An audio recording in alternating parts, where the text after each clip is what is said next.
Side Hustle Show 232, Going Big on Medium, how a new blogger got his first 6,000 email subscribers and made $10,000 in 6 months. If you want to start a blog of your own, check out my free video series at blogstartercourse.com. I'll show you step-by-step how blogs make money and how to get your site online for less than you might think. What's up? Nick Loper here. Welcome to the Side Hustle Show, because you're worth more than what it says on your paycheck. I'm working on the lemon ginger tea today, trying to get my voice back, but the show must go on. Today's episode is about how you can accelerate your audience growth and your influence online with the help of a platform called medium.com. It's an online magazine of sorts that seems to focus on thoughtful writing and attracts an educated and affluent readership of 60 million people per month. Now, because of that, it's a natural place for both new and veteran bloggers and online business builders to reach a wider audience. Now, you might have heard of Medium before or even published posts there and not seen much in the way of results. And I'm with you. I've published half a dozen posts there, and for the first 5 months of 2017, I just checked my analytics. I've seen a grand total of 33 visitors and 2 email signups from Medium. But like every other platform, there's a specific strategy involved that I was completely missing the boat on. So here to school me on how to really make Medium work for you is Ben Foley from FoleyRichLife.com. He's taken his brand new site to over 6,000 email subscribers and $10,000 in revenue in the last 6 months, largely thanks to his efforts on Medium. So stay tuned to hear what you should have in place before you get started, how to make sure your writing gets noticed, and how Ben's monetized his site so far. Notes, links, and a free PDF download with all of Ben's top tips from this conversation are at sidehustlenation.com/Ben. Before we dive in, let me take a moment to thank today's sponsor, which is designcrowd.com. DesignCrowd is the crowdsourced design marketplace you can use for logos, for websites, business cards, t-shirts, you name it. It's actually the design service that I used to create the cover of my latest book, Buy Buttons, where after submitting my design brief, I had a dozen different designers from all around the world competing for my business. Super cool. And as a Side Hustle Show listener, you can get up to $100 off your next design project at designcrowd.com/hustle, or when you use the promo code HUSTLE at checkout. I'll be back with my top takeaways from this chat with Ben after the interview. Ready? Let's do it. So I've actually been listening to the show for a long time and really been kind of contemplating what my side hustle would be or what my side gig would be. Played around with a lot of different niches, a lot of different interests of things that I thought might be relevant and, go down that path that a lot of people do is like, oh, I want to talk about making money online, which is the normal kind of the online marketing space. But over a conversation with my fiance, she's like, well, why don't you talk about getting over anxiety? And so for me, I had experience about 12 months of really, kind of bad anxiety and stress and kind of panic that really debilitated me. I was able to work my way through that via some lifestyle changes and in particular, really adapting kind of a mindfulness practice into pretty much everything I do. And so that was kind of the idea generation. And so that was in December of last year. So like you said, almost, 6 months ago. And so I just basically knew that was my niche. I wanted to help people who were really stressed out or maybe had anxiety like I did, understand that there's a natural way to heal that.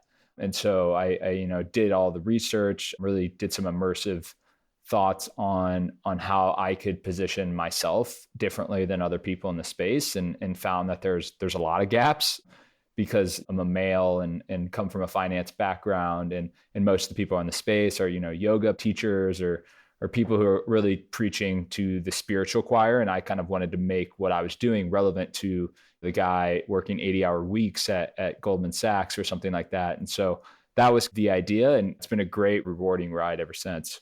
Okay. Had you ever blogged or written before? It's just like, I know this is how I'm going to start. No, yeah, I'd obviously written before, but I've never written a blog. I've never written an article before December of last year. And I just knew that it was kind of the lowest stakes way to share what I was doing. It was kind of like an email newsletter and kind of blogging because I didn't have a camera. I didn't have podcast equipment. I didn't have any of these things. So I was like, oh, I'm just going to write. And it actually turned out being something that I just absolutely loved doing and got feedback that I was actually pretty decent at it. And so that initial kind of month where people were like, "Oh, you're pretty good at this," and me liking it was what really started me on the path of just kind of really tripling down on that skill and learning and kind of growing as much as I could. Okay, cool. I like finding this unique angle on a topic that's, probably been beaten to death on the internet, but finding a unique niche on it. Okay. Tell me about the infrastructure that you kind of put in place as you're starting writing these articles or writing about this mindfulness stuff. So there's the website foleyrichllife.com, and that's built on what platform you're using to build that? That's on WordPress, and the other kind of huge component in this machine is ConvertKit, which is my email service provider. So the infrastructure was something that was really intentional for me that I wanted to start before ever writing anything. I wanted to make sure that I had the process in place for people to sign up for my email list, because people like you and others in the space, that email list is your asset. And I knew that asset was what I cared about more than anything. I didn't care about page views. I didn't care about money for the first 6 months of this. I just wanted people to sign up to my email list so then I could figure out how to provide things that they actually need and want. Okay. So even though you never done a blog before, you'd been listening to all these entrepreneurial shows, like you kind of had observed some of it through osmosis and be like, well, I know I need to have this. Exactly. I mean, I'd started and sold a e-commerce business before, so had an understanding of business and basic, supply and demand and economic thought behind it. So I understood that I didn't want to write just as a creative outlet. I was purely writing to grow a business. Okay. But yeah, I did a ton of research before starting it up to understand how to have it ready if somebody actually cared. Okay. What was the lead magnet you ended up creating? The one that I have, and that's worked the best for me, is a 21-day mindfulness challenge. And so it kind of walks people through an email every day for 21 days that teaches people a little bit about mindfulness and how to relate it to a modern society and really implement it into their daily lives. And so each day there's a small little challenge, whether it's write 3 things you're grateful for on one day, or ask for your coffee for free when you go to Starbucks today, which is kind of like a fear setting experiment and helps you practice that facing of fear with very low stakes. And so it's just kind of like a 21-day automatic email funnel. Okay, cool. So you hit publish on a new blog, and it's kind of like setting up shop in the middle of the desert. Like nobody knows this whole thing exists. And that's where you're just shouting into the wind, like hoping somebody's going to find me on Google. Maybe not, or maybe they're going to find me on social media. But you've had a unique way of using this Medium platform to get readers, to get eyeballs to the site that nobody knows exists, to a brand new site. Can you tell me how that works? How the Medium process works? Yeah. So do you syndicate everything over there? Do you publish on your site first and then immediately copy and paste over to your profile on Medium? Yeah. So as you know, like we said, I'm a little blog in the middle of a million blog posts that are written a day. So I knew from day one I needed to go where people already were and try to get them on my email list. And so I tried a lot of the strategies of guest posting and all this other stuff. But I had heard, actually it was in a random video that somebody was like, oh yeah, I posted something on Medium and got 300 email subscribers. It was a really good kind of lead gen for this product we were selling. I was like, what is Medium? Yeah. I didn't know what Medium was. And so I went over there and early December posted a new article there. I just created a profile, posted an article. It got maybe 4 views. And I think that's what a lot of people do. And I was like, okay, wait, maybe this was just the worst thing that's ever been written.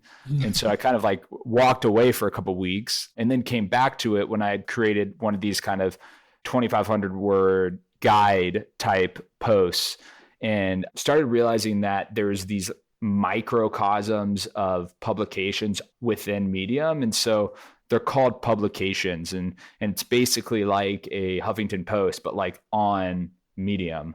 And so there's some that have 200, 300,000 followers that follow this publication, and this publication allows people to write for them.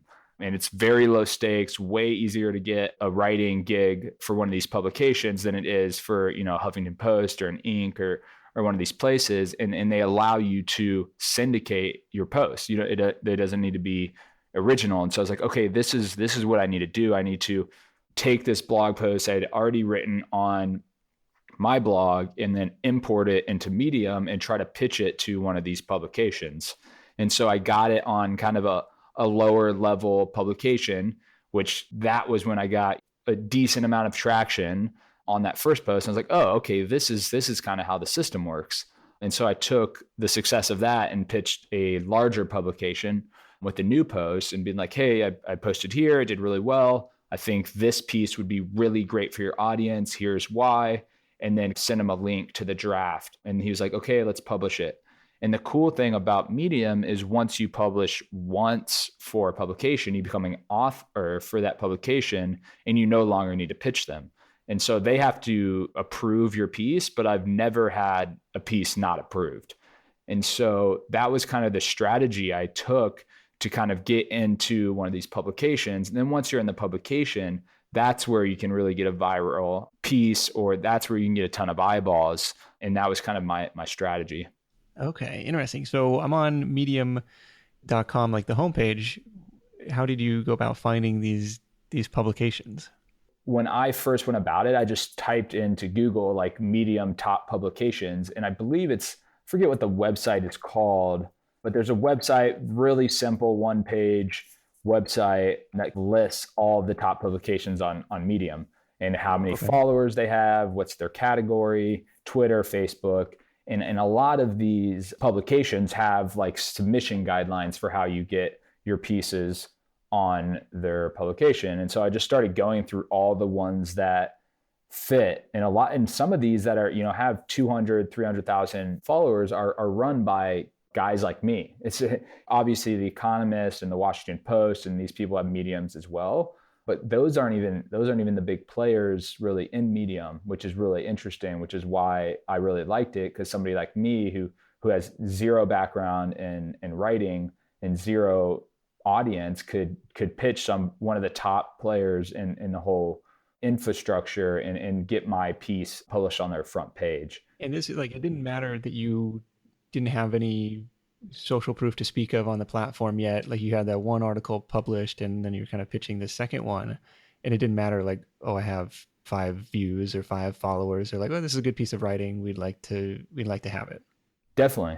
I think people say about Medium, like content is king, which I really do think it is real there, because some people, even if they have massive followings like James Altucher and Seth Godin and some of these other people, will post on Medium and their pieces won't do good at all. Yeah. Which is really interesting. And then you have people that like me who no one knows, but I'll get, to the top stories of Medium pretty much with everything I write, which is awesome. Because these publications are kind of like the secret sauce. These are like the equivalent of the group board strategy from Pinterest that we talked about a while ago. It's like a way, even if you don't have any followers yourself, a way to get access to a bunch of followers. Exactly. It's just leveraging them, and they need as much content as possible because a lot of these publications aren't making any money. So they're trying to figure out how they can make money as well. And it's just kind of a win-win for both parties. Yeah. Is Medium an ad-based platform? Like, how are they ringing the cash register? Are they going to be around in another 6 months? I don't know about Medium, to be honest. They're not doing ads yet. Okay. They are charging certain people, or they're offering certain people to pay $5 a month. And they rolled out that first iteration a couple months ago, I think like in March. And I think that might be where it's going. Okay. Trying to build like a paid magazine model or paid content model. Okay. Exactly. And I mean, I think Medium gets about 80 million views a month. Wow. So it's a massive website. It's just, they kind of took the model and were, I think, going after the potential for ads, but I just don't see how that works with how the program and product works right now. But I think they'll be around for a while. And I've seen people who have even come onto the platform after me who have far exceeded me in terms of the followers. They've come from 0 to nothing.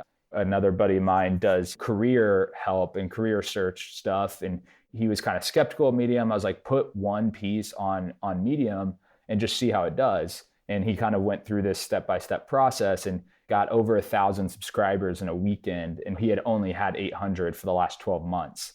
And so he kind of doubled his email list overnight, essentially by just repurposing his article on Medium and basically 10x his growth on the revenue side as well. So I definitely still see the possibility for anyone listening to this to jump on there. And as long as it's good content, I think it has a chance. Okay. So what I've done on Medium in the past has just been like syndicating some of my posts that I thought would be based on what else I've read over there. But I was like, okay, I think this might be a fit for this audience or for this website.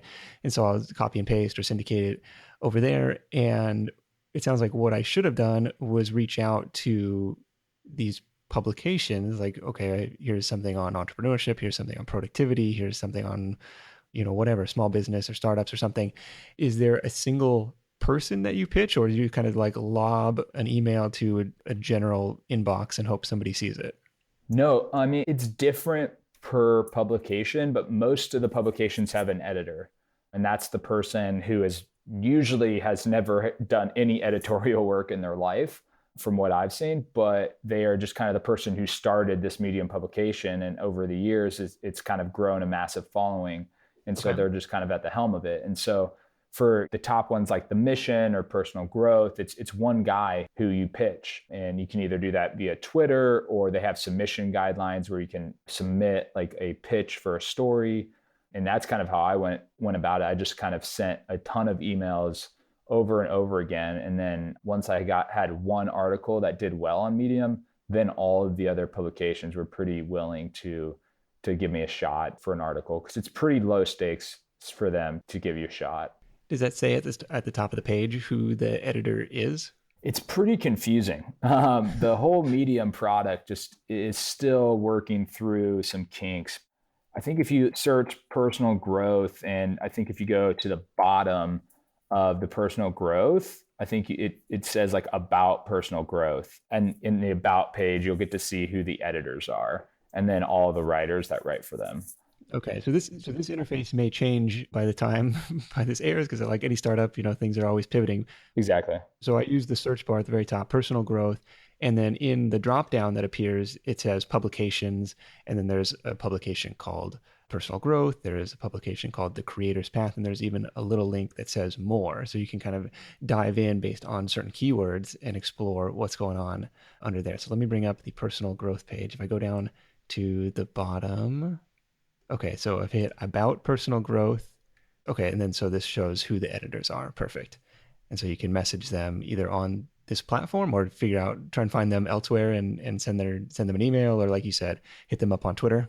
Yeah, exactly. I think it's different. It's just kind of like any outreach tactic that you'd go, whether it's getting a job or pitching somebody on a product. Just figure out how the best way is to provide value to them.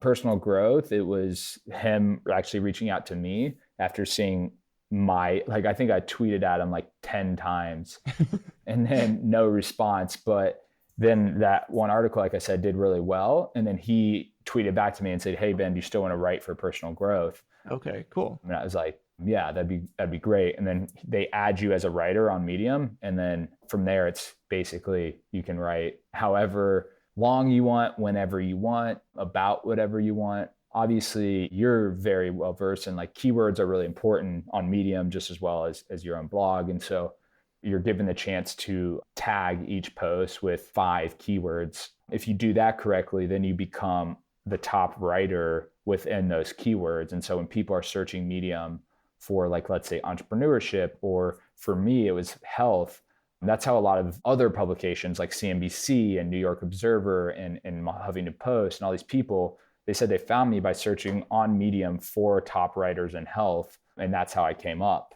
Wow. And it's pretty easy to become a top writer if you have a couple posts do well. I think as long as you have like over 1,000 followers and are writing in a particular keyword relatively often, they're going to tag you as a top writer within the category. Okay, wow. I'm learning some things. Maybe I got to try this out myself. So, what is for a brand new writer, what does that pitch look like in your proactive outreach? Do you link directly to an article you've already published, or do you say, I'm thinking of writing on this topic? Yeah, I mean, I think it depends on who you are. If you really don't like writing, It sounds like Medium is not the place for you if you don't like writing. yeah. Yeah, I mean, I think you should enjoy writing, but let's put it this way. If you're less risky and you don't want to waste time writing a full post before pitching people on whether that post would be relevant or not, what I did is honestly, anybody listening to this, morning routine posts and list posts are by far the best thing to write for your first post on Medium. There's a lot of top writers on Medium. That's how they got their start, is they wrote a really good quality piece on their morning routine or some sort of list, which I know not everyone likes writing listicles, but they do really well on Medium. Okay. And so I realized that the top writer on Medium is kind of like the king of Medium. His name's Benjamin Hardy. He wrote not a great article, but it was called like the 8 things to do before 8 a.m. or something like that. And this thing went viral, like 10 million views, just crazy. I think he got like 30,000 email subscribers from this one article. Wow. And so I was like, wow, that posted really well. I'm just going to write a similar type about a morning routine, but mine was like the 10 things you can do this morning to decrease your anxiety. And so I knew that those type of articles do well. And so before I'd even written it, I pitched it to an editor being like, hey, this article by Benjamin Hardy did really well. I'm writing a very similar one, but different in these ways. Would you be willing to publish this if I went and wrote the whole thing? And that's how I took it. The first step is just kind of before going and spending 5-6 hours researching and writing a really long, good post, I kind of wanted to get buy-in from somebody that I knew would publish it before I did. So that's kind of how I took it. And so I would like either that was Twitter or email being like, I want to write about XYZ. Here's why I think it's valuable. Here's who I am. Would you be interested? Now that makes sense. Looking at what's done well in the past and kind of applying that structure to your own niche. Okay. Now, are you collecting 30,000 email subscribers in this guy's case, 5, 6, 7,000 in your case? You're not collecting email subscribers directly on Medium, right? Like you have to get people back to your site to do that, right? The great thing about Medium is it's really like, treat it as almost like a WordPress, and your own kind of profile can act as your own website. And so I actually, at the bottom of every one of my posts, have a call to action where I literally say, hey, sign up for my email list by clicking this link. And then that link goes to a landing page that people sign up. So a lot of these people never come to my website who have signed up until the next email they get, wherein I link up top articles that are linked to my website. But for me, like I said, I cared more about getting the email subscribers for this first 6 months than getting a ton of page views on my website. Okay, so at the bottom of every article is the call to action that says, hey, if you'd like the 21-day mindfulness challenge, you can come here. And so that links to your landing page, and then people can opt in there. Yeah, and that opt-in is like very unbeautiful. It's very non-sexy, and it has about like a 65% convert rate once people land on there from Medium. So the conversion to email subscribers of people who read through the whole thing, got to the bottom, clicked on the link so they're very high quality leads. And the churn rate's been pretty low in terms of who's kind of dropped off the list as well. So I don't think it's just sometimes when you do giveaways or these things, people just drop off as soon as they don't win. I haven't found that with Medium because I feel like they're bought in because they've read an entire article of yours. That too. Well, and the 21-day structure of it is like, well, I want to stick around for my 21 days. Maybe the golden gem is at day 21. So that makes sense. People stick around for that instead of that one-off giveaway. Okay, so subscribers are nice. But like any side hustle, there's got to be a monetization angle to this too. So where does the revenue come from for you? It started off as people who had read articles, gotten to my email list, gone through the 21 days, and had reached out to me and asked me if I did anxiety coaching. And so I was like, sure. I done this all myself. I had my own, coach myself. And so I was like, this could be a cool first model of making money. And so that was the first thing that I monetized, was just pure one-on-one coaching via Skype. Okay. And that was, ran people between 500 and 750 a month. So that was a really good first revenue stream. Wow. Have you ever done any coaching before? No, this is my first coaching. Wow. Cool. And then I knew that coaching wasn't really the model I wanted to build into this. I knew I wanted to build like digital products, specifically online video courses. And so as soon as I got to 1,000 email subscribers, I just started surveying my email list and seeing like, what's your number one biggest challenge? And based on kind of all the content that I'd written about overcoming anxiety, that was their number one challenge. And so I then created a video course using all the tactics that I've used. And I created a video course called Wake Up Calm. And I sold that in beta last month, and it did really well. It made about $4,500 at the list at that point. And so I was really happy about that. Everyone it's 30 days. So everyone had just gotten through this about a week ago. Okay. Really good feedback. And so I'm planning on making some adjustments on there and building it up and also increasing the price to a alpha level price. What was the price point for these for this beta group? It was $70. Okay. For about 2 hours of content. Cool. So you got quite a few people opted in for that. Yeah, it was the conversion rate was really big. I think at the point, or really big for me. Sorry, I didn't mean that like as a really big industry wise, but I was really excited with it. I think I had 22 or 2,400 people on my email list at that point. And so I was just, it's like one of those feelings where you're like, oh, I've already built this and now I'm selling it. When people are buying it, I don't have to do anything more. Yeah. Which was really awesome. And I know now how these passive entrepreneurs feel so great about, waking up and being like, oh, I don't have to supply or fulfill that order, which is something I always stressed about in my previous business because it was fulfilling apparel. And every order I knew that would take, X amount of hours of my time to fulfill. So it didn't feel as great as we sold a video course where it's just like very minimal variable costs and just immediate kind of like gratification. Yeah, that's awesome. What technology were you using to host the course? So I'm hosting the videos, and this is definitely, I wouldn't suggest anybody going about it this way, but I really wanted to do it MVP. So I'm hosting the videos on Vimeo, and I'm just embedding them on a blog post that's private that you need a password for on my website. Okay. For the beta. But for this next launch, I'm doing some thoughts on maybe using a service like Teachable to host everything. So it's a really beautiful user experience and it's not too expensive and it just kind of seems a little bit more legitimate. So that's kind of what I'm thinking about for this next one. Okay. So that's kind of on a launch and then close the cart type of setup. Do you think you'll ever make it evergreen or kind of continue on this model for a little bit as you build up the feedback on it?